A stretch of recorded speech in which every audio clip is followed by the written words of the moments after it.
디모데후서 4장 1절에서 8절 차신 줄 알고 다 같이 합독하시겠습니다.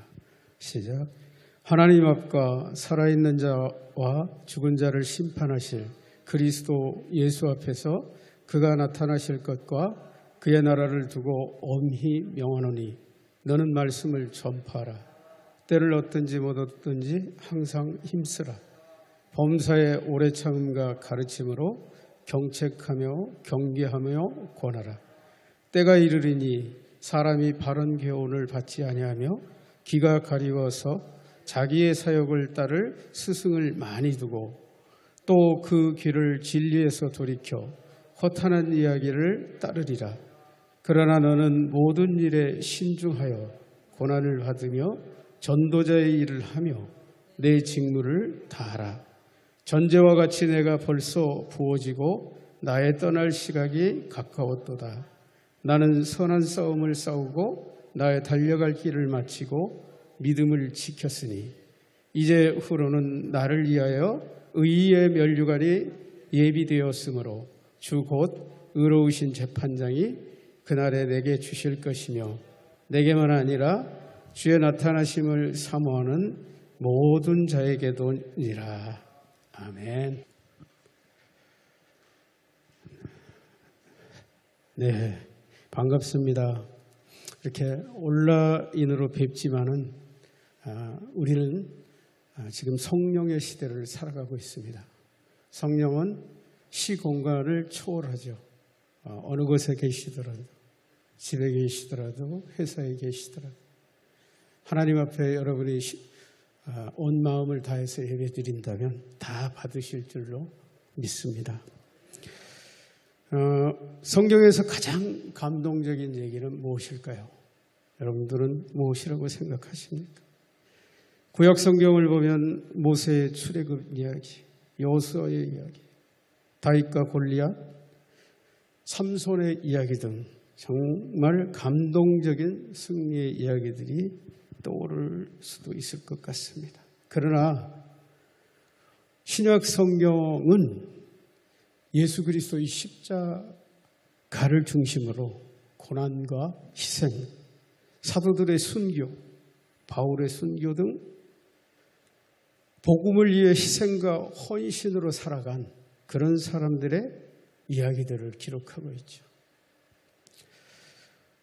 우리 신앙의 가치관에서도 우리의 각자의 기준이 있을 것입니다. 그러므로 우리들의 취향도 하나님을 믿고 복을 누리는 구약적인 이야기들을 기뻐하시는 분들이 있고 또 믿음을 위해 고난과 핍박을 당했던 신약적인 신앙관으로 살아가는 사람들도 있을 것입니다. 그래서 우리가 오늘 읽은 이 본문은 바로 그 예수 그리스도의 십자가를 따르기를 결단하는 사람에게는 감동적인 이야기라는 얘기죠. 오늘 본문의 이야기는 이 구약의 이야기처럼 가시적인 승리나 성취감은 없습니다. 어떤 어려움과 고난 가운데서도 위대한 가치, 곧 그 사명을 달려가는 십자가 신앙의 이야기이기 때문이죠. 그러므로 이 위대한 가치를 아는 충성된 하나님의 종들에게는 이 이야기는 그 가슴을 전율하는 어쩌면 세상에서 가장 감동적인 이야기라는 거죠. 어찌 보면 역설 같지만 고난과 핍박과 어려움 속에서 살아가는 것이 감동인 사람들. 베드로도 그렇게 얘기합니다. 베드로전서 2장 20절이죠. 죄가 있어 매를 맞고 참으면 무슨 칭찬이 있으리요. 그러나 선을 행함으로 고난을 받고 참으면 이는 하나님 앞에 아름다우니라. 또 17절에도 3장 17절에도 선을 행함으로 고난받는 것이 하나님의 뜻일진데 악을 행함으로 고난받는 것보다 나으니라. 여러분, 선은 무엇일까요? 성경적인 선은 예수님께서 정의해 주셨죠. 선한 분은 한 분뿐이다. 하나님 한 분뿐이라고 말씀하셨습니다. 그러므로 베드로의 이 말은 하나님을 따르는 선, 하나님을 따르는 그 선을 말한다고 해도 잘못된 해석이 아니겠죠. 즉 하나님의 뜻을 따르다가 고난을 당하는 것에 대한 아름다움, 그것을 말하고 있는 거죠. 예수님께서도 그렇게 말씀하십니다. 아무든지 나를 따라오려거든 자기를 부인하고 자기 십자가를 지고 나를 따라오너라. 이게 신학적인 신약적인 신앙의 방향이에요. 십자가를 지고 따라야 하는 것이 신앙의 신약의 성경관이라는 거죠. 그러므로 베드로도 주님을 따르다가 고난을 받는 것이 아름답다라고 말하는 것이죠. 어찌되었든 오늘 본문은 바울이 청년 디모데에게 남긴 유언과 같은 마지막 명령이죠. 이 당시의 시대 상황은 네로 황제의 박해가 극심했던 상황으로 이 바울은 자기의 순교가 가까웠던 사실을 직감적으로 알게 됩니다. 세상을 떠날 시간을 눈앞에 둔 그의 눈앞에 아른거리는 사람이 있었습니다. 그 사람이 바로 젊은 제자 디모데였던 것이죠. 그는 절절한 심정으로 오늘 이 편지를 디모데에게 쓰고 있는 것이죠. 사랑하는 여러분, 신앙을 지키려면 죽음을 각오해야 하는 절박한 이 시대에 마지막 편지를 쓰는 바울, 그리고 그 편지를 읽는 디모데, 그들의 심정을 한번 생각해 보셨습니까? 로마서 14장 8절에서 바울은 이렇게 말합니다. 우리가 살아도 주를 위하여 살고 죽어도 주를 위하여 죽나니 그러므로 사나 죽으나 우리가 주의 것이로다. 이 말씀에서 우리가 발견할 수 있는 것은 죽음을 초월하는 위대한 가치, 그 복음을 위해서 살아가라 라고 말하는 피가 끓는 스승의 간절한 그 유언 같은 부탁과 그 위대한 명령 앞에서 그 가슴이 불타올랐을 이 청년 디모데,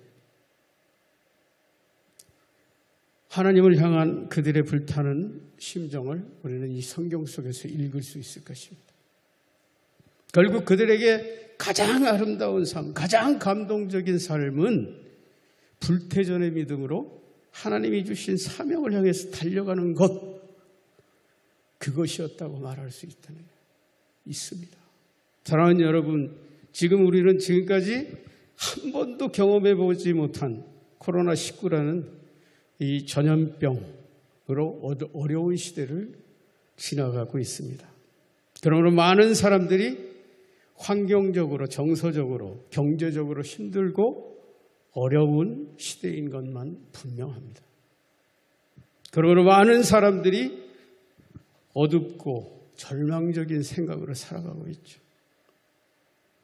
그러나 여러분, 이 어려움이 피할 수 없는 것이라면 우리는 이 암울한 시기를 헤쳐나가야 할 길을 모색해야 된다는 사실입니다.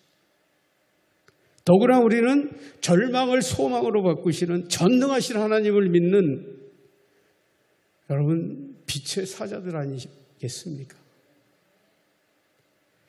그러므로 우리는 이 어두운 시대에 빛을 발해야 할 예수 그리스도의 영광의 광채, 그 생명의 빛을 온 천하에 드러내야 하는 그런 존재들인 것이죠.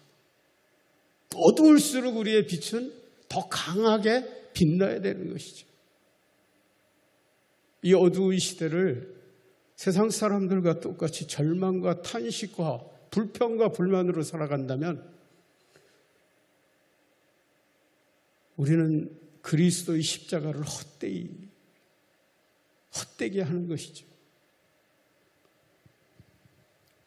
그러므로 우리는 이 전염병의 두려움으로 어둠에 깔려있는 세상에서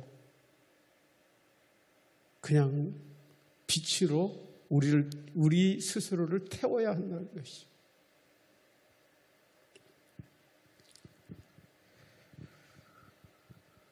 절망적인 시대에 예수 그리스도의 생명의 복음, 이 복음은 여러분, 이 복음은요, 배부를 때, 좋을 때는 빛이 안 납니다.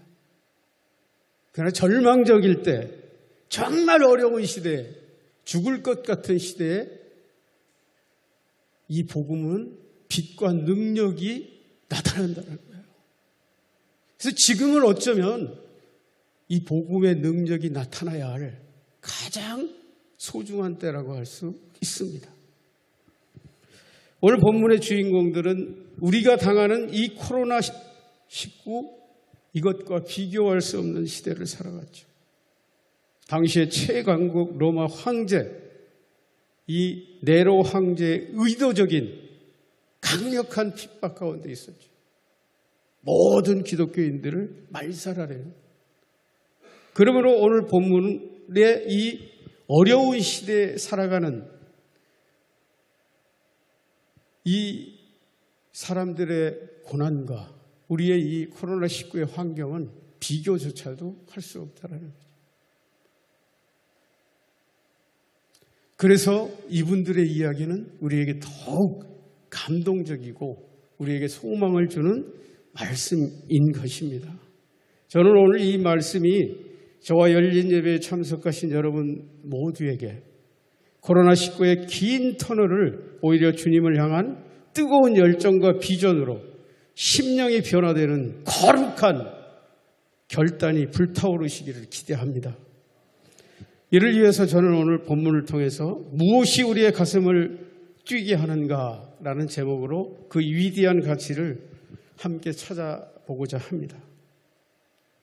무엇이 우리의 가슴을 뛰게 하는가? 첫 번째, 위대한 사명이 주어졌을 때입니다.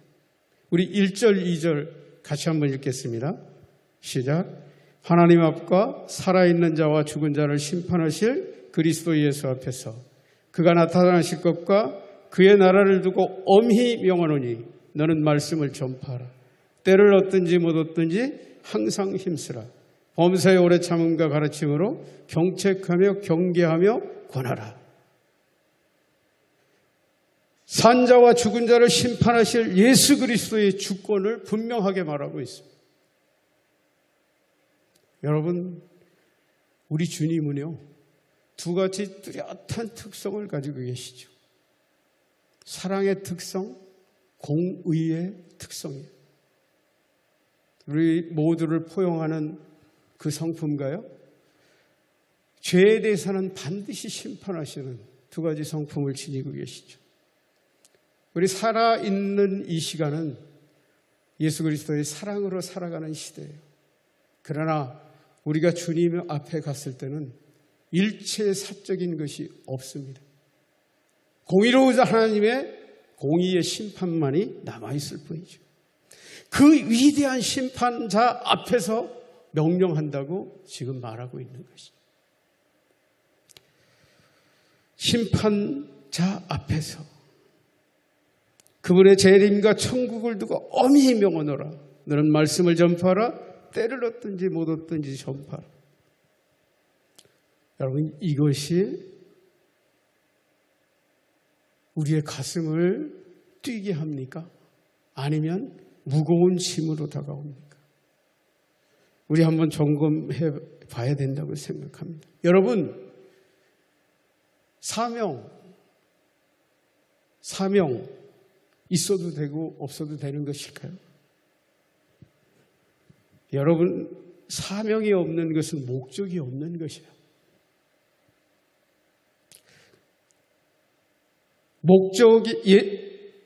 예수 그리스도는 이런 목적이 없는 자를 뭐라고 얘기합니까? 목적을 잃은 자. 맏을 잃은 소금이라고 말씀하시죠. 즉 사명이 없는 인생은 밖에 버려져 밟히는 존재일 뿐이라는 사실입니다. 그러면 저와 우리에게 생명을 바칠 만한 위대한 사명이 있는 것일까요? 그 사명은 목회자들이나 갖는 것일까요? 궁금하죠. 어쩌면 나에게 그런 사명을 주신 적이 없다라고 생각하실 수도 있습니다. 그러나 바울은 디모데전서 1장 12절 우리 같이 한번 읽어볼까요? 우리 같이 읽겠습니다. 시작. 나를 능하게 하신 그리스도 예수 우리 주께 내가 감사함은 나를 충성되이 여겨 내게 직분을 맡기심이니. 바울에겐 분명히 맡겼어요. 그러면 이 바울은 우리보다 대단히 뛰어난 사람이었을까요? 우리 이어서 13절도 우리 같이 한번 읽겠습니다. 시작. 내가 전에는 비방자요 박해자요 폭행자였어요. 도리어 국류를 입은 것은 내가 믿지 아니할 때 알지 못하고 행하였습니다. 바울은 자기 자신의 과거를 고백하고 있습니다. 나는 불의한 자였다. 그럼에도 불구하고 이 귀중한 직분을 맡겨주셨다라고 말합니다. 그리고 또 이어서 우리 15절도 한번 같이 읽겠습니다. 15절 시작. 믿보다 모든 사람이 받을 만한 이 말이여 그리스도 예수께서 죄인을 구원하시려고 세상에 임하셨다 하셨도다. 죄인 중에 내가 괴수니라.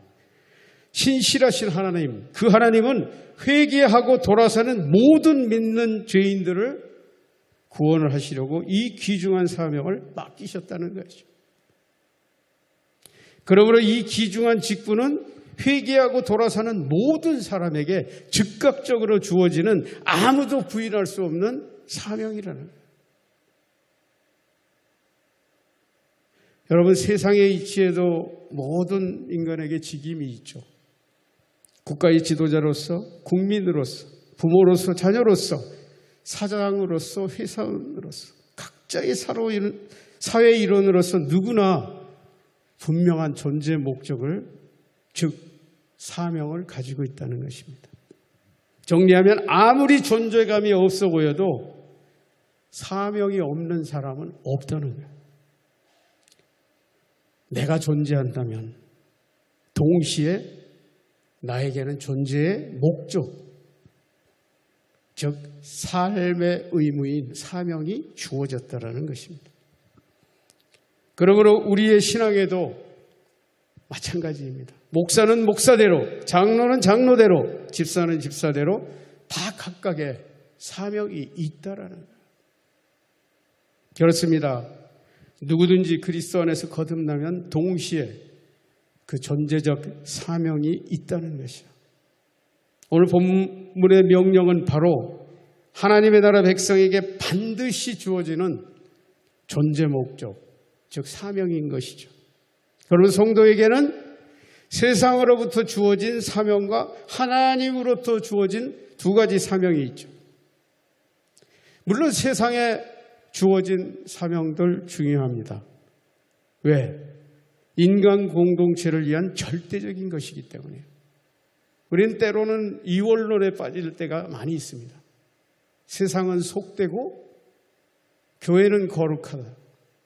교회에서는 거룩하게 살고 세상에서는 속되게 살아도 된다? 맞는 것 같지만 아닙니다.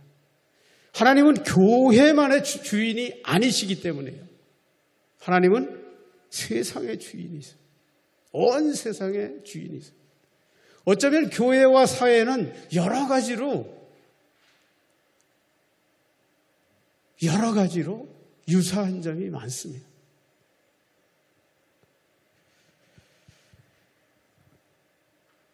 그러나 다른 것이 있다면 한 가지입니다.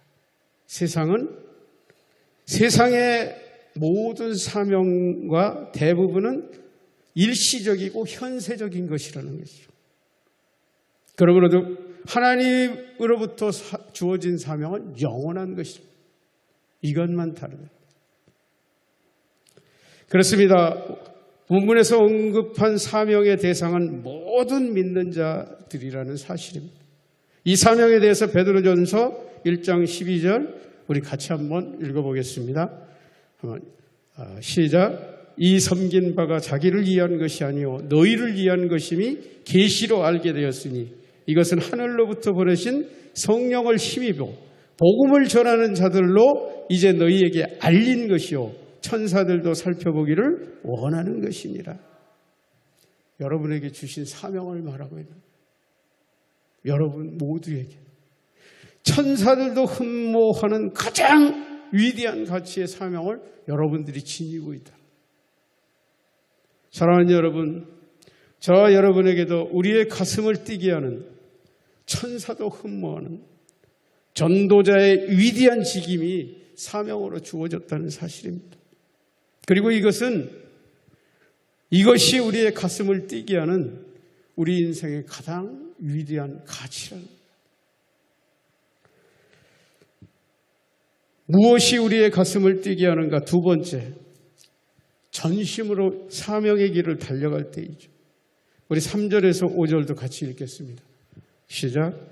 때가 이르리니 사람이 바른 교훈을 받지 아니하며 기가 가려워서 자기의 사욕을 따를 스승을 많이 두고 또 그 길을 진리에서 돌이켜 허탄한 이야기를 따르리라. 그러나 나는 모든 일에 신중하여 고난을 받으며 전도자의 일을 하며 내 직무를 다하라. 말세가 되면 사람들은 바른 교훈을 거부하고 진리에서 돌아섭니다. 자기 사욕을 따라 듣기 좋은 허탄한 이야기만 따르게 된다는 것입니다. 그러나 너는 진중하고 고난을 두려워하지 말고 내 사명을 다하라. 바울은 분명히 말하고 있죠. 때가 이르니 사람이 바른 교훈을 받지 않으며 기가 가려워서 자기의 사욕을 따른다. 여러분, 어쩌면 지금 세대 같지 않습니까? 우리가 좋으면 되는 시대 아닙니까? 진리는 없어요. 10사람이 있는데 9사람이 좋다면 좋은 거예요. 한 사람이 그러나 진리는 그것이 아니라고 주장해도 그것을 소수로 묻히는 얘기들이죠. 그렇습니다. 사명이 있는 자는 세상이 아무리 요동을 쳐도 자기 중심적으로 살아가도 사명자는 사명을 향해서 달려가는 감동이 있는 사람들이죠. 우리 영화 같은 데서도 많이 보잖아요. 사명이 없는 자들은 자기 일락을 위해서 삽니다. 그러나 사명자는 있죠. 그 일락 속에서 사명을 향해서 달려간다는 거예요. 그러므로 바울은 그 말을 디모데전서 3장 14절에 말하고 있습니다. 우리 같이 한번 읽어볼까요? 디모데전서 3장 14절. 없는 것 같군요. 제가 읽겠습니다. 그러나 너는 배우고 확신한 일에 거하라. 너는 내가 누구에게서 배운 것을 알며. 여기서 누구에게서 배운 것의 의미는 문맥적으로 보면 마치 바울의 가르침을 의미하는 것 같습니다. 그러나 바울은 그리스도의 가르침을 자기의 생명처럼 따르는 그런 사람이었죠. 자기의 모든 것을 버리고 오직 그리스도 한 분만을 위해서 살아가는 이 사람의 가르침은 바로 예수 그리스도의 가르침이라는 사실입니다. 이 가르침에 대해서는 본문의 앞장이죠. 베드로후서 3장 1절 5절을 보면 나와 있습니다. 한번 같이 한번 읽어보겠습니다. 좀 길지만 같이 읽겠습니다. 베드로후서 3장 1절에서 5절 시작. 너는 이것을 알라. 말세에 고통하는 때가 이르러 사람들이 자기를 사랑하며 돈을 사랑하며 자랑하며 교만하며 비방하며 부모를 거역하며 감사하지 아니하며 거룩하지 아니하며 무정하며 원통함을 풀지 아니하며 모함하며 절제하지 못하며 사나우며 선한 것을 좋아하지 아니하며 배신하며 조급하며 자만하며 쾌락 사랑하기를 하나님 사랑하는 것보다 더하며 경건의 모양은 있으나 경건의 능력은 부인하니 이 같은 자들에게서 내가 돌아서라. 바울은 분명하게 말세가 되면 많은 사람들이 이런 오류에 빠진다는 거예요. 어쩌면 지금 시대의 모습을 보고 기록한 것 같아요. 그러나 바울은 강력하게 명령합니다. 이 같은 자들에서 돌아서라! 라고 말하고 있다는 사실. 여기서 바울이 강하게 돌아서라고 하는 이 말은 그때 당시에도 그랬다는 거죠. 그런데 더욱 놀라운 것은 이 시대에도 그렇다라는 거예요. 즉 말세는 그때나 지금이나 계속되고 있다는 사실입니다. 디모데후서 3장 10절에서 11절도 우리 같이 한번 읽어볼까요? 승리의 비결이죠. 시작. 나의 교훈과 행실과 의향과 믿음과 오래 참음과 사랑과 인내와 박해를 받음과 고난과 또한 안디옥과 이고니온과 루스드라에서 당한 일과 어떠한 박해를 받은 것을 내가 과연 보고 알았거니와 주께서 이 모든 것 가운데 나를 건지셨느니라. 세상의 어떤 박해 가운데서도 나의 교훈과 행실과 의향과 믿음과 오래 참음과 사랑과 인내로 견디어 왔다라고 말하고 있는 거예요. 그러나 나는 이 모든 것 가운데서 나를 건지신 이는 하나님이셨다라고 말하고 있는 것입니다.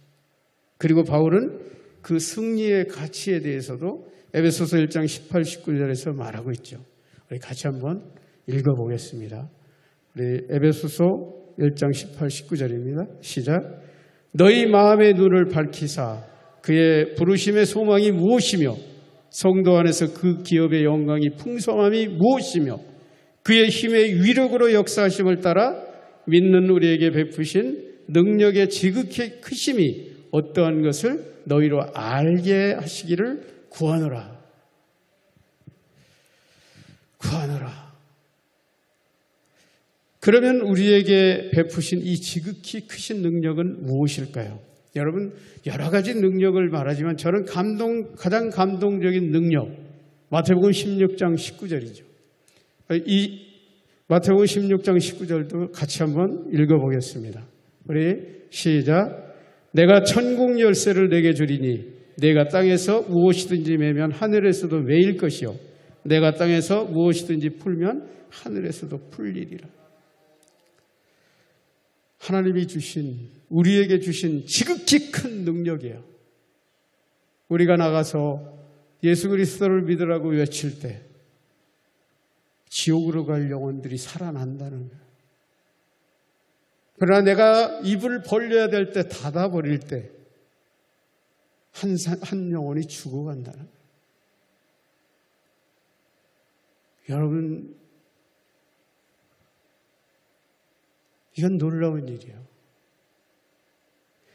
옛날에 한강성심병원에 저희 직장의 한 동료가 죽어가는 영혼이 있다고 해서 간 적이 있어요.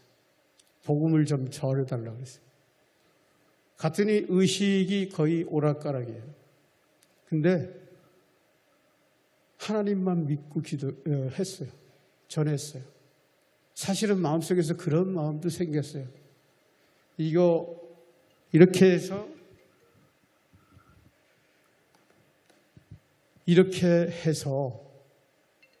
이게 들을 수 있을까라는 것이죠. 죄송합니다. 우리 늦둥이 아들이에요. 그랬어요.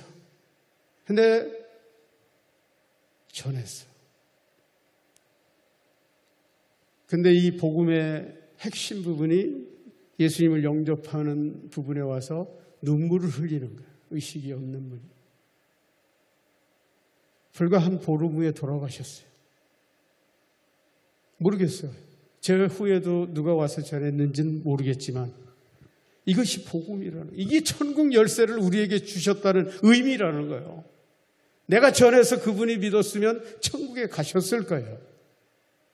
그러나 내가 외면했으면 그분은 지옥으로 가신다는 거예요. 여러분, 그런 열쇠를 우리에게 주셨어요. 그런 능력을 주셨어요. 하나님의 힘과 능력으로 어떤 고난과 어려움도 감당하고 이기게 하시고 승리하게 하시는 하나님의 그 감동적인 능력이.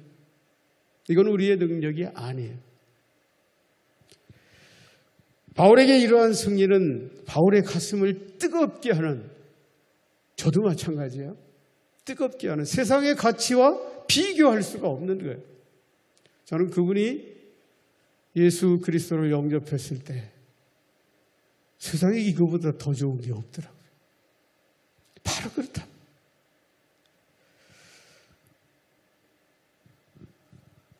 바울은 지금 디모데에게도 이런 뜨거운 감정을 체험하라라고 말하고 있는 거예요. 체험하라. 구약 이사야서 60장 1절 2절을 보면 이 감동적인 말씀이 있죠. 우리 같이 한번 읽어볼까요? 이사야 60장 1절 2절입니다. 시작. 일어나라, 빛을 발하라. 이는 내 빛이 이르렀고 여호와의 영광이 내 이에 임하였음이니라. 보라, 어둠이 땅을 덮을 것이며 캄캄함이 만민을 가리려니와 오직 여호와께서 내 이에 임하실 것이며 그의 영광이 내 이에 나타나리니. 여기서 빛은 예수 그리스도의 영광의 빛입니다. 그 영광의 빛이 우리에게 임했고 우리를 통해서 온 세상에 비춰져야 한다는 것이죠. 야고보서 1장 17절도 이 영광의 빛에 대해서 이렇게 말합니다. 우리 같이 한번 읽어볼까요? 야고보서 1장 17절입니다. 네, 제가 읽겠습니다. 함께 읽겠습니다. 시작. 온갖 좋은 은사와 온전한 선물이 다 위로부터 빛들의 아버지께로부터 내려오나니 그는 변함도 없으시고 회전하는 그림자도 없으시니라. 예수 그리스도의 빛은 그림자가 없는 거 여러분 아시죠? 바울이 다메섹 도상에서 비췄던 그 빛이 이 빛이라고 저는 믿습니다. 세상의 빛은 그림자가 있습니다. 하나님의 빛은 그림자가 없어요. 숨을 데가 없다라는 거예요. 우리가 가는 그곳마다 죄가 드러나고 하나님의 복음으로 모든 어둠이 떠나가야 되는 그런 존재가 바로 이 빛입니다. 여러분, 이 영광의 승리는, 열심히 달려가는 이 영광의 승리는 축구 경기에서 공격수가 여러 가지 태클을 통과하고 골을 넣는 것과 마찬가지예요. 감동적인 거는 우리에게 주어진 전도자의 사명을 위해서 나에게 주어진 이 모든 환경을 끝까지 싸워 나가서 나가는 그 감동, 그것이 바로 골대를 향해서 달려가는 그런 감동이라. 여러분, 지금 공을 차고 골대를 향해서 달려가는 사람에게 더 큰 소망이, 골을 넣는 것보다 더 큰 소망이 있을까요? 없다라는, 마찬가지라는 거예요. 천국을 향해서 달려가는 우리에게 한 사람의 영혼이 주님께 돌아오는 것보다 더 큰 감동이 없다라는 것이죠. 무엇이 우리의 가슴을 뛰게 하는가? 마지막 세 번째입니다. 끝까지 사명을 완수했을 때의 감동이죠. 우리 6절에서 8절 같이 한번 읽어볼까요? 시작. 전제와 같이 내가 벌써 부어지고 나의 떠날 시각이 가까웠도다. 나는 선한 싸움을 싸우고 나의 달려갈 길을 마치고 믿음을 지켰으니 이제후로는 나를 위하여 의의 면류관이 예비되었으므로 주 곧 의로우신 재판장이 그날에 내게 주실 것이며 내게만 아니라 주의 나타나심을 사모하는 모든 자에게도니라. 바울은 타락한 세상에서 승리한 간정으로 나는 선한 싸움을 싸웠다. 달려갈 길을 마쳤다. 믿음을 지켰다. 이렇게 말하고 있죠. 그리고 그는 자기에게 주어진 사명을 완수하고 이제 치상대 앞으로 간다라고 말하는 것이죠. 그리고 한술 더 떠서 그 자리에서 나에게 주어질 의의 면류관을 바라본다. 이런 얘기입니다. 이것은 모든 경기를 마친 자, 즉 우리 인생을 살아간 자, 모두에게 가장 감동적인 이야기일 것입니다. 돈을 많이 벌어서 잘 먹고 잘 살았더라. 명예가 하늘 끝까지 올라가서 존경을 받고 살았더라. 세상 권세를 다 휘둘러 보고 살았더라. 다 현세적인 거라. 영원하지 않는. 정말 우리의 가슴을 뜨겁게 하는 것은 바로 하나님 앞에서. 하나님 앞에서 어떤 모습으로 설 것이냐. 그러므로 바울은 말하는 것이죠. 때를 얻든지 못 얻든지 말씀을 전파하라. 이것이 최고의 가치라는 거죠. 이것이 최고의 가치라. 여러분, 이 지상명령은 우리에게도 동일합니다. 이는 우리의 존재 가치이고요. 살아가야 할 목적이고 우리의 영원한 기업이라는 거예요. 오늘 마지막 8절에서 이렇게 말합니다. 이제 흐르는 날을 위하여 의의 면류관이 얘기되었으므로 주 곧 의로운 재판장이 그날에 내게 주실 것이며 내게만 아니라 주의 나타나심을 사모하는 모든 자에게. 여러분, 바울에게만 주신다고 말하지 않아요. 여러분 모두에게 주신다는 거예요. 우리 모두라는 거예요. 이것은 세상 어떤 것과도 비교할 수 없는 가장 위대한 상급이죠. 여러분은 어떤 말씀에 반응하십니까? 잘 먹고 잘 살고 복의 복을 누리고 좋습니다. 하나님이 주시는 건 마음껏 누리세요. 그러나 정말 우리의 가슴을 뜨겁게 하는 것이 무엇인지 우리는 성경을 펴고 상고해 봐야 된다. 하나님 앞에서 가장 후회 없는 삶이 무엇인지 생각해 봐야 된다는 얘기죠. 인간이 받을 수 있는 가장 위대한 의의 면류관, 구원의 증표이고 영원한 생명의 증표이고 착하고 충성된 종이라는 증표, 이것이 가장 위대한 것 아닐까요?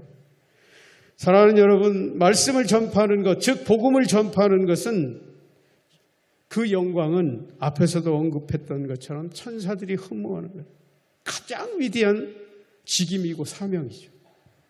또 이 천국의 열쇠로 죽어가는 많은 영혼들을 우리는 생명의 길로 인도할 수 있는 그 권세와 능력을 주셨더라. 사랑하는 여러분, 이 암울한 이 시대, 무엇이 이 코로나19 시대에 우리의 가슴을 뜨겁게 할 수 있을까요? 잘 피하고 나만 안 걸리면 되는가요?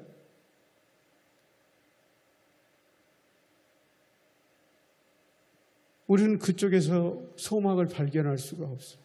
아무리 피해도 본전이에요.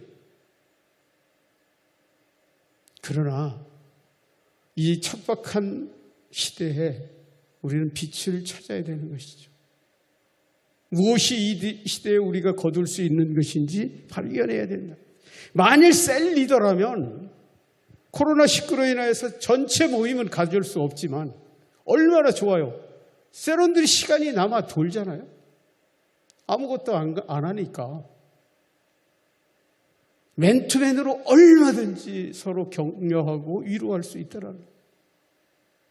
시간이 없었던 사람들, 남는 게 시간이잖아요. 개모임도 안 가고 안 가잖아요. 할 수 있다라는 거예요. 이것은 기회의 시간이라는 거예요. 어떻게 보면. 또한 모든 성도들도 코로나19 오히려 기회로 삼을 수 있어요. 삶의 현장에서 영향력을 끼치는 삶으로. 아침에 우리 담임 목사님 설교에서도 나왔던 것처럼 가족이 함께 예배하는 것으로. 전에는 나 혼자 주일날만 살짝 가서 예배드리고 왔다라면 불신자 모든 가족과 함께 예배드릴 수 있잖아요. 또 이웃들, 복음 증거할 수 있는 철호의 기회 아니에요? 다들 두려워하고 힘들어할 때 이 두려운 시대를 극복해 나가는 소망의 복음을 전할 수 있지 않겠습니까? 저는 그렇게 생각합니다. 저는 요즘 몇몇 사람을 만나서 그런 얘기들을 한 적이 있어요. 당신이 직장인이면 그 직장은 사역지잖아요. 요즘 신우회 모임도 못한다고 그래요. 그래, 못하면 기회지 않냐. 네가 그럼 네 주변에서 사람들을 모아서 같이 기도도 하고 같이 밥도 먹고 격려해라. 그런 것들을 시작해봐라. 너를 거기다 세우신 것이 이때를 위함인지 어떻게 하냐? 모르겠어요. 시작했다고 그러더라고요. 함께 할 사람들을 몇 사람 만났다고 그러더라고요. 그런 거 아니겠어요? 저는 그렇게 생각해요. 남들이 다 소망이 없다 할 때 소망을 찾는 것이죠. 그리스도인은. 코로나19로 아무것도 못하는 올스톱되어 있는 이때 우리는 그런 일들을 할 수 있더라. 가족을 만날 수도 있고 소홀해졌던 사람들을 만날 수도 있고 복음을 전할 수도 있고. 여러분, 이것은 그냥 설교를 위한 설교가 아니라 하나님의 부탁이라는 사실입니다. 마태복음 28장 19절 20절이죠. 주님이 승천하시기 전에 마지막 부탁이죠. 그러므로 너희는 가서 모든 민족을 제자로 삼아 아버지와 아들과 성령의 이름으로 세례를 베풀고 내가 너희에게 분부한 모든 것을 가르쳐 지키게 하라.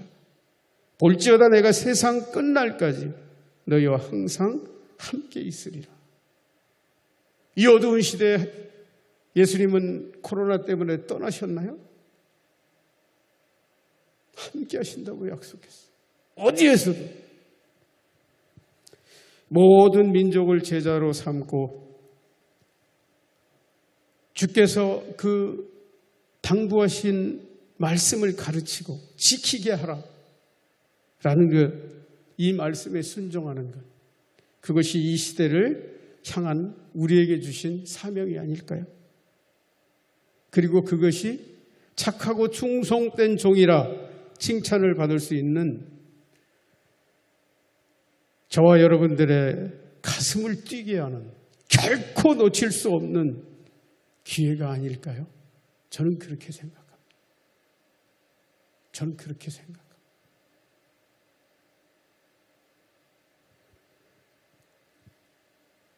여러분, 어떤 3대째 목회하시는 분이 그런 얘기를 하시더라고요. 목사님, 제 대에 와서 성도가 하나도 없이 다 떨어졌어요. 다 떨어졌어요. 불과 며칠 전 얘기예요. 지금 신학교에서 박사학위 과정을 밟고 있는 아주 엘리트 중에 엘리트.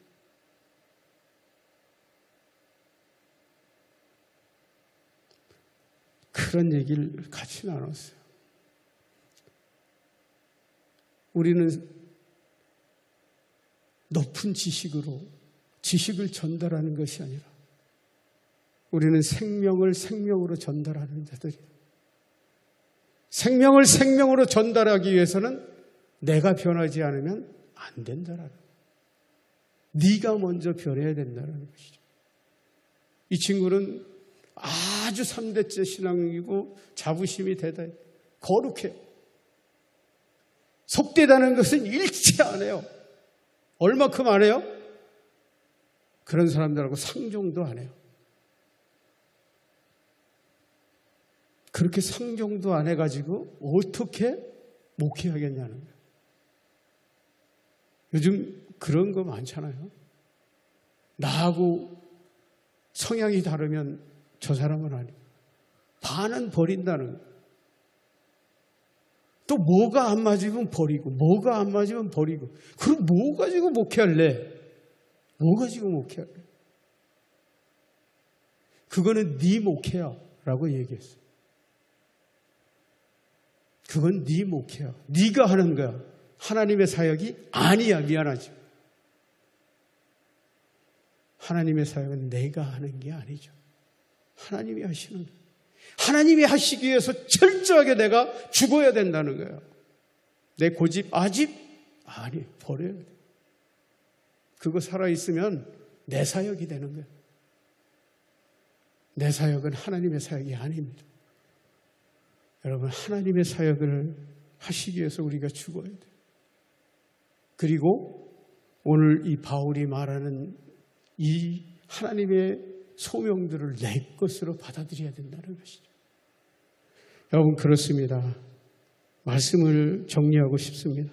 저와 여러분 모두가 이 위대한 소명과 사명에 순종함으로써 하나님께 영광을 돌리는 착하고 충성된 종들이라는 칭찬과 함께 의의 면류관을 다 받으시기를 우리 주님의 이름으로 축원드립니다.